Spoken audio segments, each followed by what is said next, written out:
When I was a kid, everyone wanted every console known to man. There was GameCube, there was Xbox, there was PS2, and none of us wanted to be bogged down by the limitations of the exclusives on the console. I mean, we wanted to play Samus, we wanted to play Snake, and we also wanted to play Master Chief, but we could only play one, if not maybe some of the lucky ones of us could play two. And now now that we're all grown up and we can afford any console we want to, or get a PC or whatever, now that we can afford to get every console that's out there, the Switch 2, the PS5, the Xbox Series X, I wanted to tell you my experience and how I game with every console, and I'm a husband, father, and dad of 3 and counting. Not to mention my time is super limited. So whether you're an adult with big boy responsibilities or you're a younger person with school and other responsibilities of that nature, I really think it's a good idea to limit the amount of time you spend playing your games. Now, that's going to sound a bit older of me.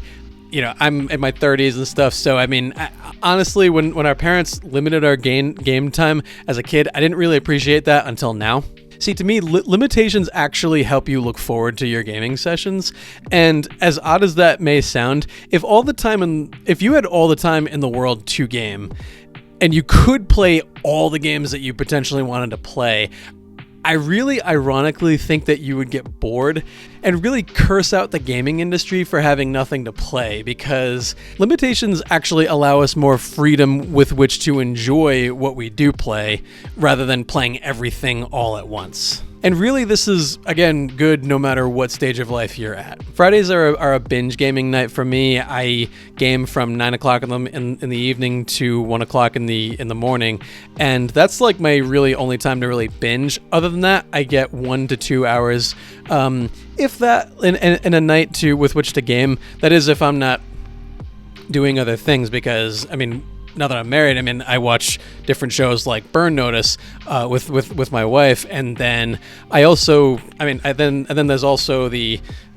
kid stuff that we like to do as well too. So again, there's not really always time for gaming. So when no exclusivity holds you back, you're free to delve into Fable, or you're free to delve into Mario Kart or God of War. And what's cool is, like, a lot of these older games that you may not have had time to do if you've got a brand new Xbox or something, is a lot of these older 360 titles are $5 to $10, so that you can play for a few hours and then move on to other games that you were thinking of, and then come back and play those later. Then when life inevitably hits you, you kind of get too busy to play your games. So what am I not saying?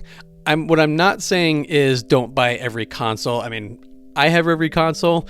However, if you can buy every console, you probably have a well-paying job with which to earn the money to then buy every single console, which means that you probably spend a lot of time earning that money and thus limiting that time of play. In my experience, one of these 3 consoles typically get forgotten.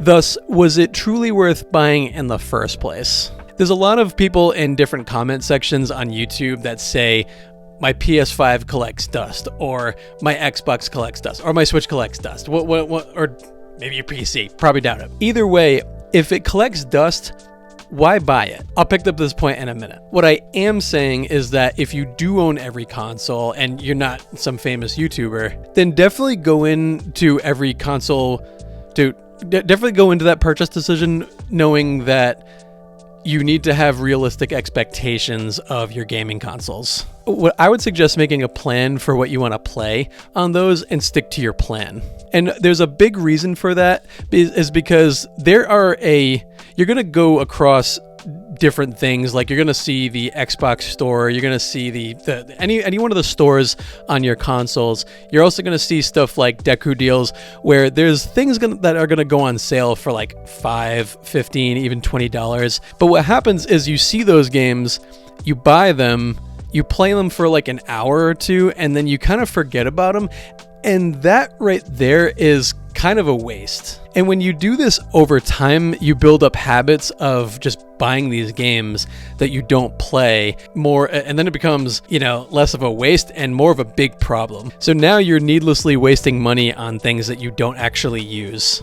And that's where we get things like backlogs from. I know plenty about backlogs. I have one myself, so I'm equally as guilty in this as well. So then the problem becomes then you have games like GTA 6, which is releasing in May of 2026. And with a game like that, that's not even just a game at that point. That is an event. So really the game that you're in the middle of is going to be dropped in order to play GTA 6, and then you might even forget about that game. So me, I've always loved Nintendo, so I've always loved Zelda, Metroid, Mario, and I grew up with these, but then I also didn't want to just play kid stuff either, and Metroid is not necessarily kid, but I also grew up playing on the PS2, and I started to play Metroid. Then as I grew older, I got PlayStation products, and then I ended up playing God of War, Metal Gear, and Red Dead Redemption 2. And you're not gonna get something like that on the Nintendo consoles. I also wanted to always play Halo,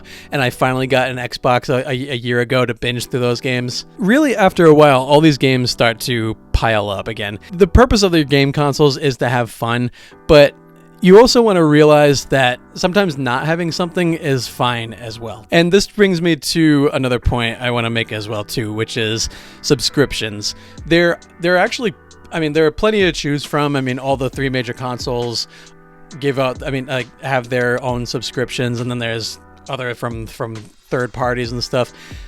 Another challenge really of owning all these consoles is that you're really limited to in which subscriptions you can even get without wasting your money, really. So if you have all three consoles and you're also having all three of these consoles services, there's definitely some money that's getting wasted in there somewhere, because probably at the stage of life you're at right now, you're probably not playing using all of them to their full potential, really. Game Pass is objectively one of the best, probably the best deal in gaming out there as we speak. However, it's really not meant for people who have all the consoles, really. So I've actually never had Game Pass. Every game I've ever had on Xbox, I've bought for pretty cheap. If I'm not playing an Xbox game, I'm playing a PlayStation game, and if not, I'm not playing either one of those two. I'm playing a Switch game. So really, it just becomes pretty much a waste of time and money. I do have PS Plus. It's nice to have hits like High on Life, RoboCop, and all. It's kind of funny now. Dragon Age: The Veilguard. PlayStation Plus I chose because and I even have just the bottom tier at that one. I don't have anything more because, at worst, it's $5. It's $5 a month. It's actually gone up since then. These games, I'll definitely play for a little while, but I don't actually, physically own these. I don't actually physically own these games. It's definitely nice to see what's out there and stuff. And I also have NSO because since 2018, I've had a family plan with a coworker, and in entirety, I think I pay like $10 for the entire year. So that's next to free, I guess. Subscriptions with three consoles can get very dicey very quickly. So I think while the idea of having all consoles definitely sounds great, definitely consider what you want to play on it and how much time you also have to play on it. If you get all consoles, definitely make sure you have the ability to say no to cheap games as they go on sale. And because it's definitely an easy thing to get addicted to, spending money on, hey, look, I have a very highly rated game for very cheap as well. But what's the point of having it if you're not playing it, especially with digital games where you're not even showing it off in your man cave? Really, what I would say is, are you having fun with it?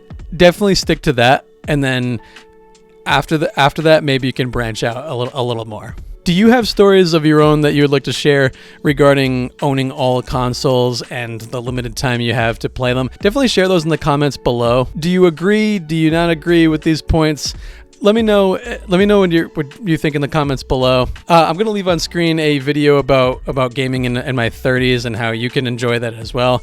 And for the rest of you busy gamers, I'll make sure to hit the like button and subscribe if you're new. I typically do videos for gaming for people for gaming in your 30s. If you want to follow me pretty regularly, I'm on Twitter. and you can follow me at the Datamer. I've been finding it hard pretty lately to make videos all the time. I would love to make a video every single day.